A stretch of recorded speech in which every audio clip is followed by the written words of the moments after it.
తాకట్లో ఉన్న బంగారాన్ని విడిపించి ఆ రోజున మార్కెట్ ధర కట్టి మిగిలిన డబ్బును మీకు అందిస్తుంది కొమ్మూరి గోల్డ్.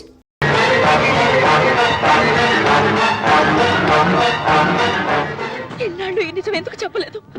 నీ ప్రాణం కాపాడడానికి. నీకు నిజం తెలిస్తే నిన్ను చంపేస్తాడేమోనని భయంతో నీకు చెప్పుండదు. పాపానికి ప్రాయశ్చిత్తం కావాలమ్మా. దానికి మార్గం నేను చెప్తాను. మనం ప్రతీకారం తీర్చుకోవాలి. నీకు రఘు దక్కేలా నేను చేస్తాను. నీ తండ్రి చావుకి పగ తీరేలా చేస్తాను. ఆలోచించు.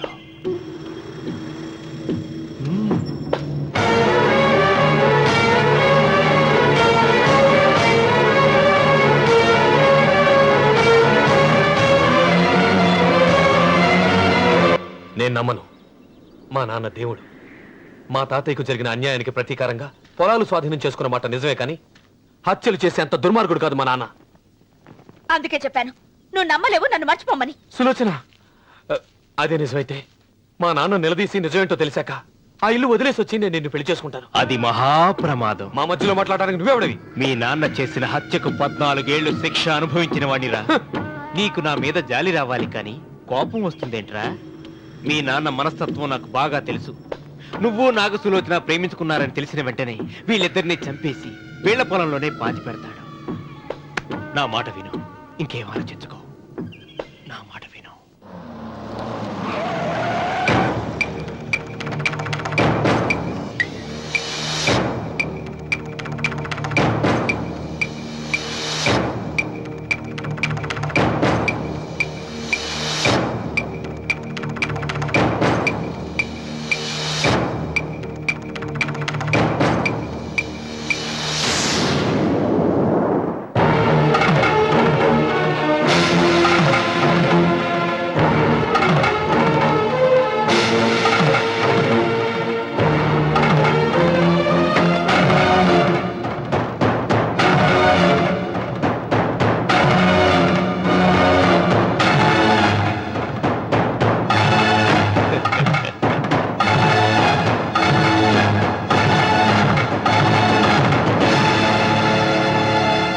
అన్నయ్యా నమస్కారం.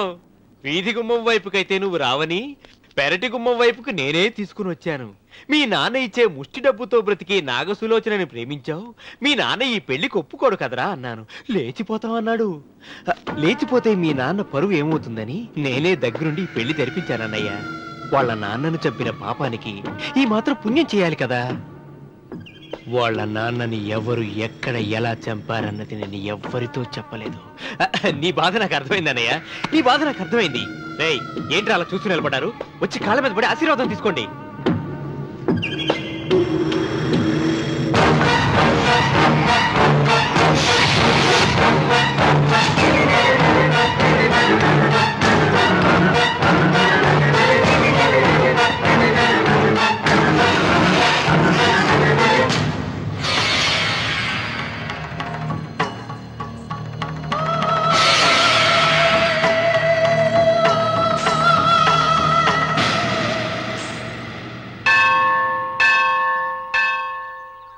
అమ్మా, 100 ఎకరాల ఆశావినని చెప్పినందుకు 30-70 అనే పిల్లని పరిచయం చేసి పెద్ద శిక్ష చేసావు తల్లి.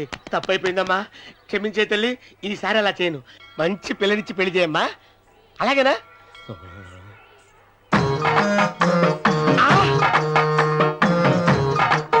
తల్లి, అమ్మా, అమ్మా, సూపర్ ఫిగర్ తల్లి.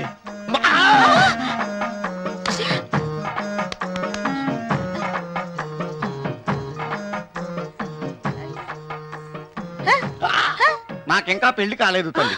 100 ఎకరాల మాగానే ఉంది, 50 ఎకరాల కొబ్బరి తోట ఉంది, కానీ పెళ్ళం లేదు.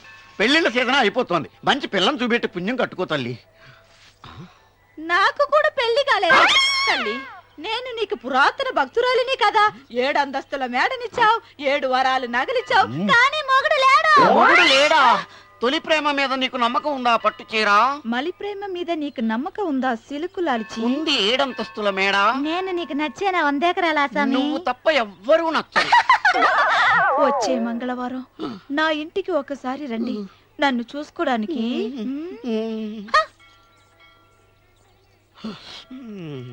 తొలి ప్రేమలు అంత తడిచిపోయావా? తడిసి ముద్దయిపోయాను.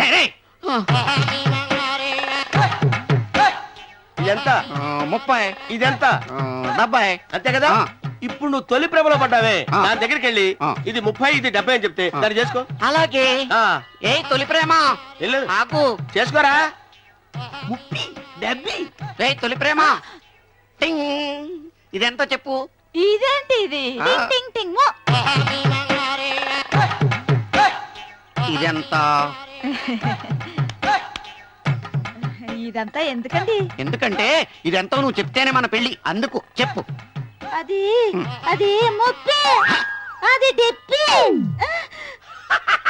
ఒరే గుంటనక వస్తున్నాను ఉంటారా? అచి సాచినోడా, నాకు వచ్చిన సంబంధాన్ని చెడగొడతావా? ఏంటే బాబు అవుతారో? నన్నే కొడతావా? అమ్మా నన్నే కొడతావా? అమ్మా చూడు, నువ్వు చేసింది తప్పో నేను చేసింది తప్పో మా చిన్నమ్మ గారిని అడుగుతాను. ఈ విషయం మా చెన్నై గారిని చెప్తానే. అచిబా లే. అరే వాం యస్య నామ రూపాభ్యాం యా దేవీ సర్వమంగళాదయో సంస్మరణాత్ పుంసాం సర్వతో జయమంగళం శ్రీమంగళ గౌరీ దేవతాయై నమః. అమ్మా తమ రెండో కోడను కూడా తీసుకొచ్చి కూర్చోబెట్టండి. అలాగే. లంబోదరాంగ్రద్వయమంబగ శ్రీ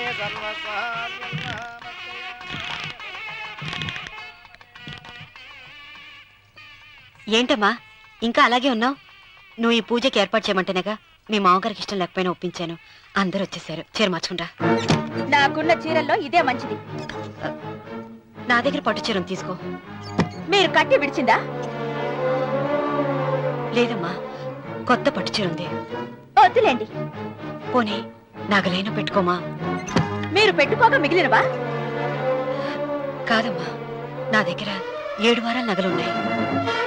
దేవుళ్ళకు కావాల్సింది చీరలు నగలు కాదు, భక్తి. వస్తున్నాను, పదండి.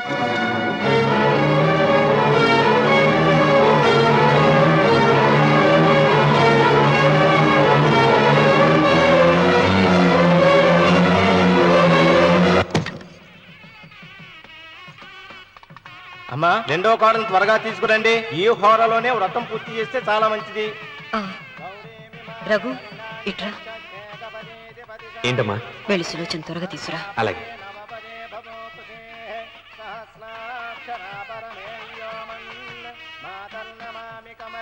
ఏముంది? రానుందమ్మా. ఎందుకని? ఎందుకని ఇంతమందిని అడుగుతున్నారా? ఈ వ్రతం పెట్టింది ఎందుకు?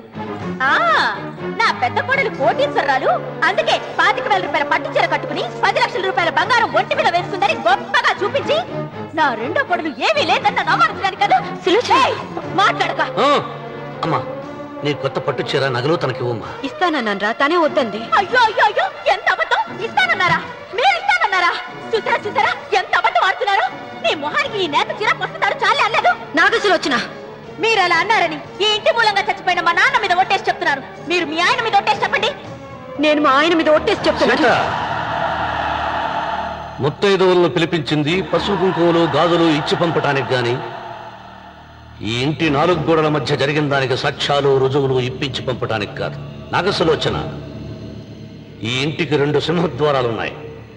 దేవుడిని ప్రేమించే వాళ్లకు ఒక గుమ్మం, దేవుడిని ద్వేషించే వాళ్లకు 2వ గుమ్మం. నీ ఇష్టం వచ్చిన గుమ్మం వైపు నువ్వు వెళ్ళవచ్చు.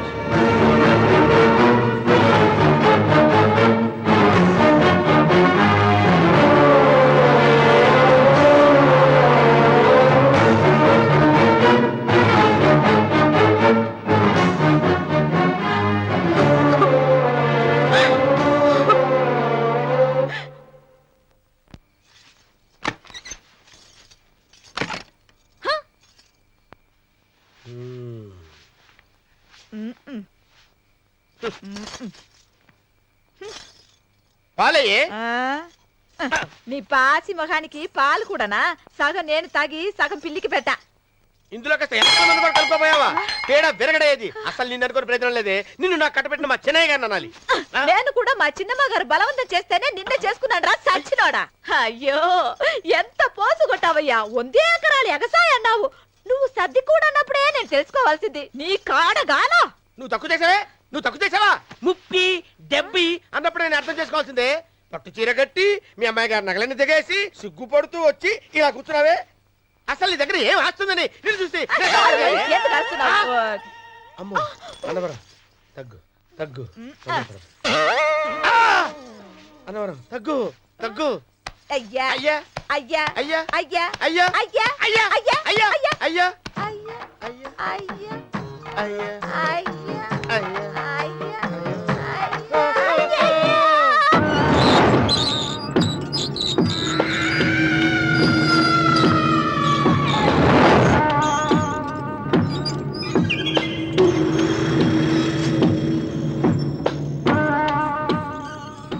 ఏమండి అటు చూడండి.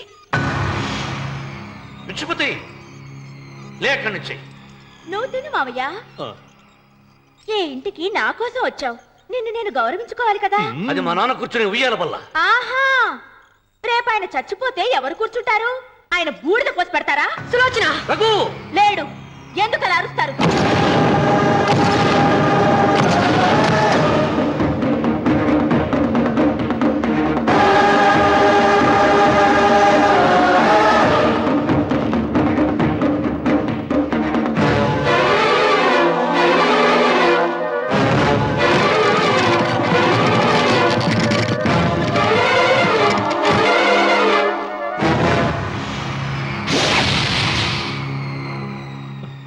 కూర్చో.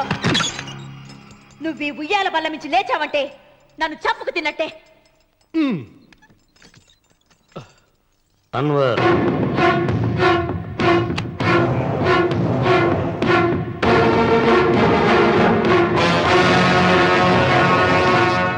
నువ్వు కూర్చో మావయ్య.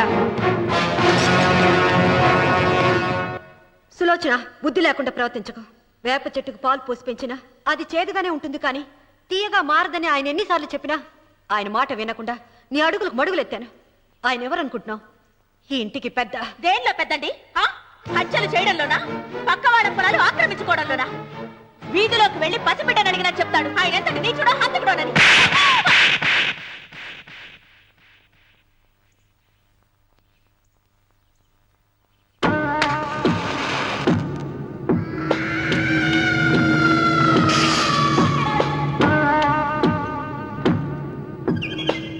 అమ్మా, నువ్వెన్నైనా చెప్పు, నా భార్య మీద చేయి చేసుకోవడం నేను సహించలేను. రఘు, అన్నయ్య నీ భార్య మీద చేయి చేసుకోవడం తప్పే, కానీ దానికోసం వాటాలు పంచమని చెప్పడం న్యాయం కాదురా. నాన్న అన్నయ్యని కూడా తన వాటా తీసుకుని వెళ్ళిపోమంటున్నారు. కావాలంటే నేను నీ భార్య కాళ్ళు పట్టుకుని క్షమాపణ చెప్తాను రా. అమ్మమ్మమ్మమ్మమ్మమ్మమ్మమ్మమ్మ, నేను 100 సార్లు మీ కాళ్ళు పట్టుకుంటాను. మా బతికేదో మమ్మల్ని బతకనివ్వండి. ఏంటి నించున్నారు? రండి, అక్కడ ఎదురు చూస్తున్నారు. చేసినంత చేసి కాళ్ళు పట్టుకుంటుందట మహాతల్లి. నీ కన్నీళ్లకు రాళ్ళు కరుగుతాయి గాని కన్నవాళ్ళు కరగరు సీత. సీత, వాళ్ళు చిన్నపిల్లలుగా ఉండేటప్పుడు ఎంత సంతోషంగా ఉండేవాళ్ళం. వాళ్ళు పెరుగుతుంటే ఆ సంతోషం తరిగిపోతూ ఉంటుంది. వాళ్ళు మన భుజం దాటి పెరిగాక ఇక గడప దాటి ఎప్పుడు వెళ్ళిపోతారా అని ఎదురు చూడటమే మన పని. బాధపడ.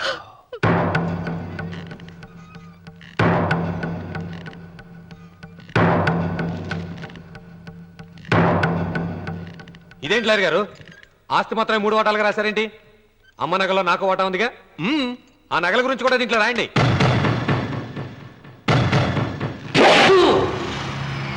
అది మీ తాత పిత్రార్జితం కాదు, నా స్వార్జితం కాదు. నా భార్య స్త్రీధనం.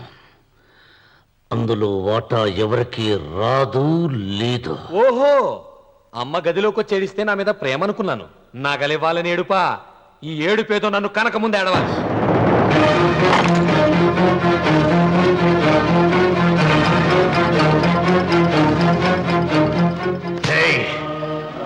నీ అమ్మను ఎంత మాట అన్నావురా?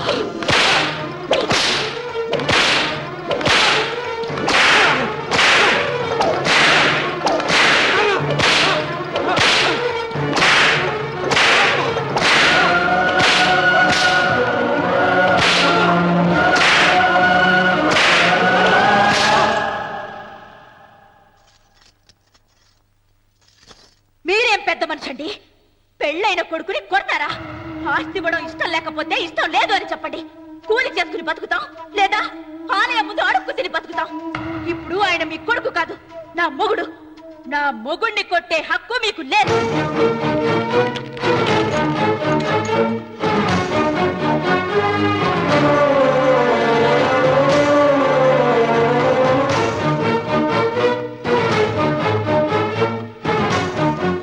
రఘు, నీకు కావాల్సింది ఈ నగలేగా తీసుకొచ్చాను, తీసుకోరా.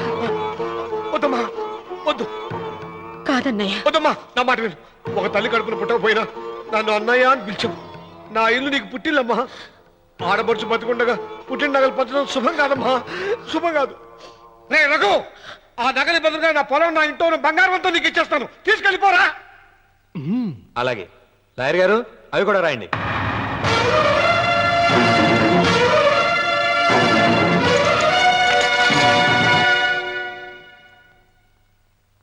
నాన్న, నాకు ఆస్తక్కర్లేదు.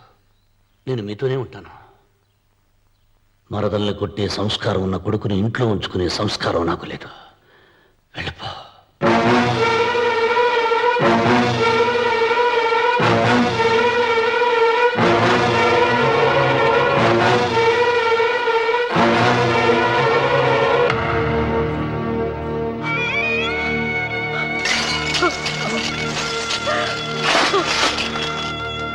సీతమ్మ, అమ్మ సీతమ్మ, సీతమ్మ. ఒరే రావుడు, నాకేదో భయంగా ఉందిరా. ఆ దేవుడి శాపం తగిలింది, లేకపోతే నీ కుటుంబం ఇలా ముక్కలైపోవడం ఏంటి? నా మాట విను, వెళ్ళు. ఆ శివలింగాన్ని తిరిగి తీసుకొచ్చి యథాస్థానంలో ప్రతిష్ఠించరా.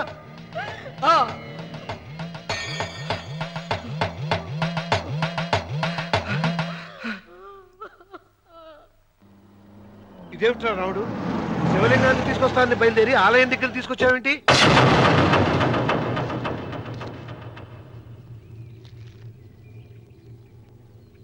ఎలారా ఈ ఆలయాన్ని పడగొట్టాలి? ఎప్పుడురా సంబశివరావు పొలం నా సొంతం అవుతుంది? వెంకన్న, నా పట్టుదల కోసం నేను ధరించిన ఈ నల్ల చొక్కా ఎప్పుడురా మార్చేది? ప్రతీకారం కోసం ప్రమాణం చేసి వేసుకున్న నా తండ్రి మొలతాడు ఎప్పుడురా నా మెడ నుంచి ఊడిపడుతుంది? వెంకన్న, చెప్పరా, ఆ ఆలయాన్ని పడగొట్టి ఉపాయం చెప్పు. ఇంత జరిగినా కూడా నీ అహంకారం తగలేదురా? నారు పొయ్యకుండా నీరు పెట్టకుండా ఈ ప్రపంచంలో పెరిగేది ఒక్కటే, అహంకారం. అది నా సొంతం.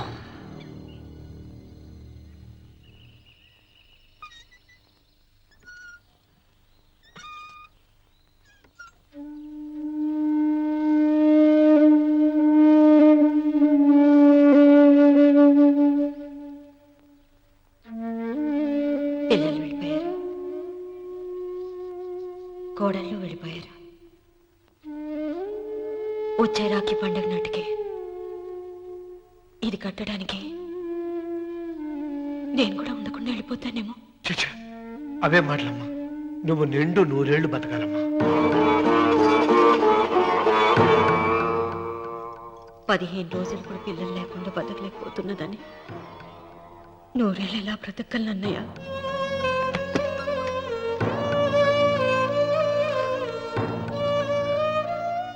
వీటి కోసమేగా మా పిల్లలు ఇద్దరిని ఇంట్లోంచి వెళ్ళగొట్టారు. నేను చనిపోయాక మా ఇద్దరు కోడలికి సమానంగా పంచిపెట్టమని చెప్పు. ఇప్పుడు ఎందుకమ్మా అదంతా? అసలే నీ ఆరోగ్యం బాగలేదు. నన్నెప్పుడూ నిండు ముత్తైదుగా చూడాలనేది ఆయన కోరిక. పోయే ముందు ఒక్కసారి నిండుగా అలంకరించుకోవాలని ఉందన్నయ్య.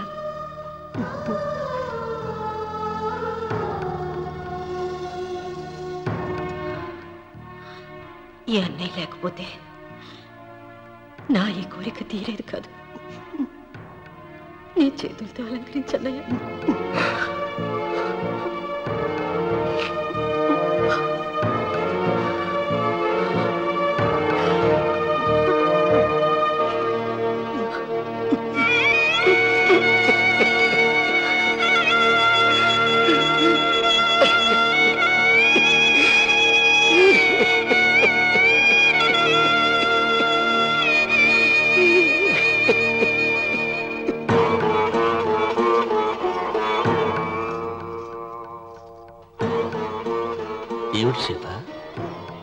వడ్డానం పట్టట్లేదు, సరిగ్గా పెట్టండి.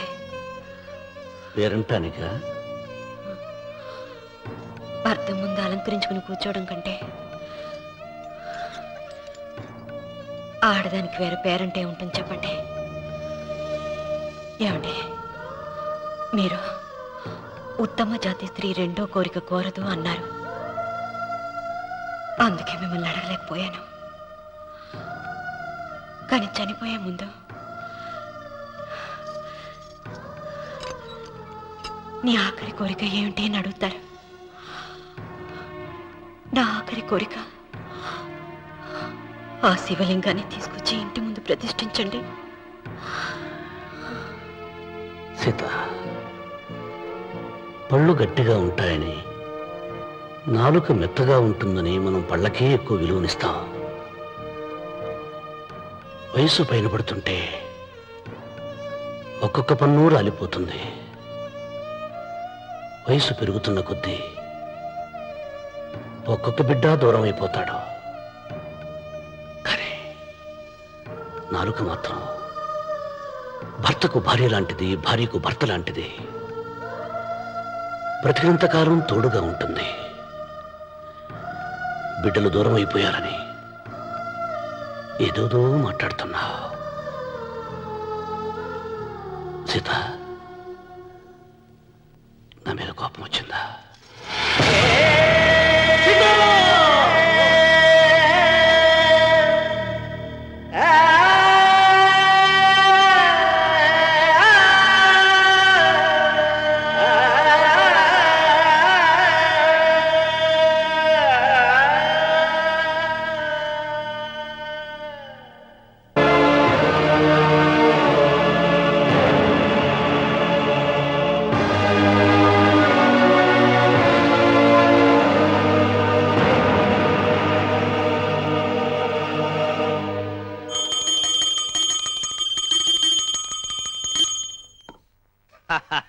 అక్కడ రామన్న చౌదరి చచ్చిన పేళానికి దీపం వెలిగించాడు, ఇక్కడ ఈయన అమ్మూరికి ఆరతి వెలిగించాడు.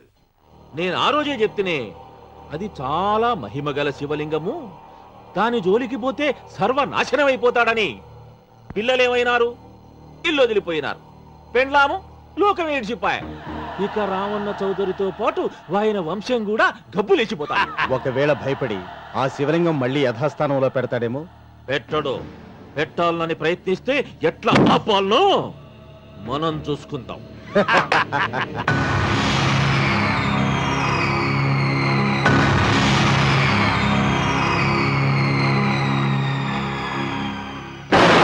ఆలయాన్ని పడగొట్టించి ఆలయమే లేదు కాబట్టి ఇక పొలం ఎందుకని ప్రశ్నించి అప్పుడు నా స్వాధీనం చేసుకుంటాను. అమ్మవారి ఆలయాన్ని నువ్వు తాకలేవు.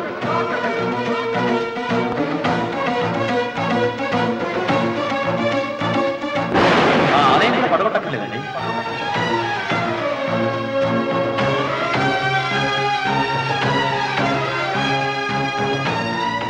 నీ వంశం నిర్వంశమైపోతుంది.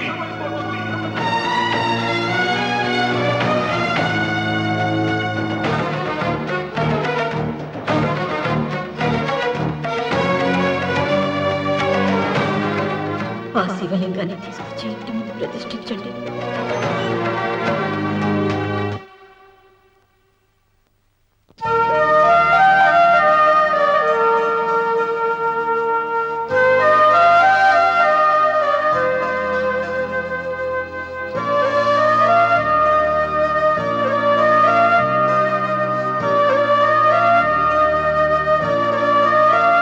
రావుడు, ఆ నెల తర్వాత నీకు శుభవార్త. నీకు మనవడు పుట్టాడు రా.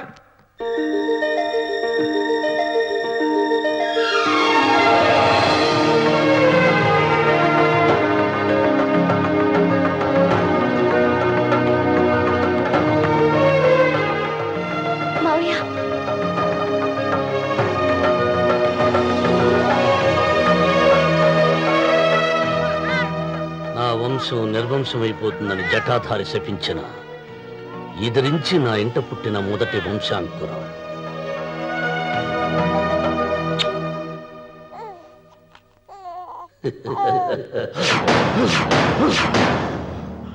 నవ్వుతున్నాడు. ఆ రమణ నవ్వుతున్నాడు. మళ్ళీ నవ్వుతున్నాడు. వాడు నవ్వుతున్నాడు. వారసుని పుట్టాడని హాయిగా నవ్వుతున్నాడు.